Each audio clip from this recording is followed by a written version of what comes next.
Guys, gue hari ini beda banget ya guys. Biasanya gue menampilkan gambar gitu kan di tampilan YouTube gue sekarang untuk saat ini belum bisa karena memang gue lagi sakit juga. Tapi gue mau membantu kalian lah gitu loh dengan cara gue tetap masih bisa bikin video, tapi mungkin bentuknya lebih ke audio ya guys gitu. Mudah-mudahan kalau kalian emang penasaran dengan ilmu gue juga gitu, mungkin mau mendengar, mau belajar juga sama-sama. Nah, bisa ditonton audio ini sampai habis juga gitu. Tonton dan denger sih sebenarnya ya. Oke, jadi sobat investor yang lagi nonton ini ataupun lagi denger ini juga hari ini mungkin gue pengen menyampaikan informasi yang cukup singkat ya gitu. Karena gue pengen menjelaskan kira-kira investasi yang bagus di saat PPKM ini apa sih gitu. Nah, video ini sebenarnya dibuat bukan tujuannya untuk yang kayak, oh berarti kamu investasi dalam jangka waktu singkat. Enggak gitu. Cuman memang investasi itu kalau kita lihat ada waktu-waktu tertentu yang memang dia bisa menghasilkan maksimal atau perform lebih maksimal ya. Kayak misalkan kamu ambil contoh investasi emas, atau mungkin ada orang yang tidak setuju dengan investasi emas, kita sebut aja dengan nabung emas. Itu ada waktu-waktu tertentu ketika ekonominya kita lagi masih goyang gitu kan, inflasi juga masih tidak sesuai dengan target, ya entah itu ketinggian ataupun kerendahan, itu biasanya emas itu akan perform lebih dibandingkan biasanya gitu. Nah, begitu pula juga ada investasi-investasi lain yang bisa perform seperti itu gitu ya.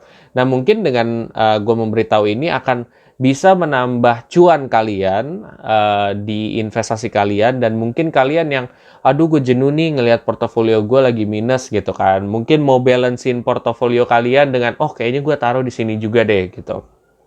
Oke, mungkin kalian bisa coba taruh di reksadana pasar uang.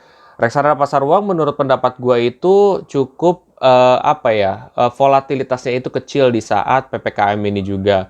Kalian bisa lihat secara kinerja masa lalu itu juga, oh iya dia fluktuatifnya juga tidak terlalu signifikan gitu ya. Atau bahkan banyak juga yang memang pada saat kinerja masa lalu ini tuh belum ada penurunan.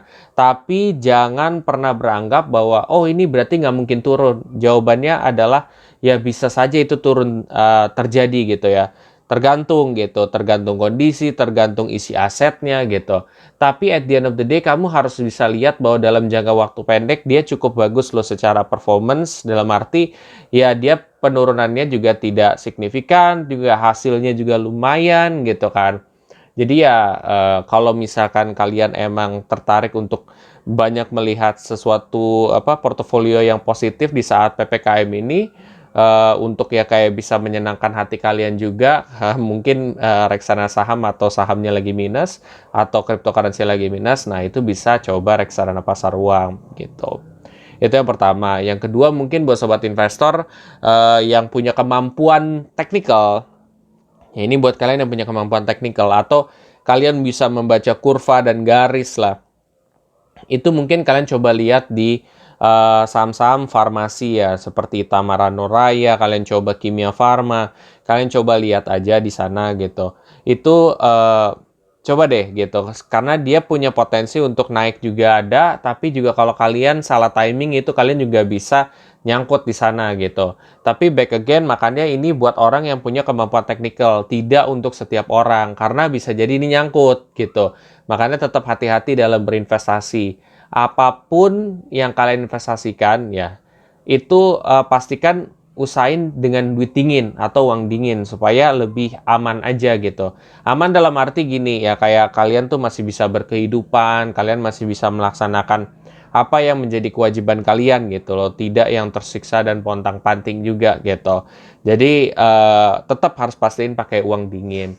Nah, kalau untuk yang technical seperti itu, kalian bisa coba lihat saham-saham yang seperti yang tadi gue bilang. Kalau untuk reksadana obligasi, menurut pendapat gue untuk saat ini untuk lihat hasil positif secara rutin, gue tidak bisa bilang itu oke gitu ya. Cuman mungkin kalau kalian yang punya tujuan sekitar 3 tahun, 5 tahun itu masih oke. Tapi kan kalau lu tipikal orang yang mau ngelihat apa ya, return yang lebih cepat itu tuh akan lebih sulit gitu ya. Karena kan reksadana obligasi biasanya juga akan kena dampak juga gitu. Kamu lihat misalkan tahun lalu itu pun juga kena dampak kan.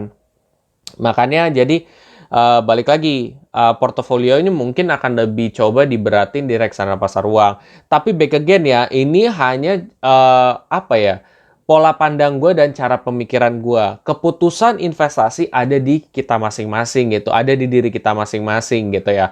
Jadi ini hanya sebuah masukan aja dan ini hanya sebuah ya kayak ya gue ngomong lah gitu loh ke kalian. Tapi kalau kalian emang mau keputusannya beda dengan gue nggak apa-apa, itu sah-sah aja.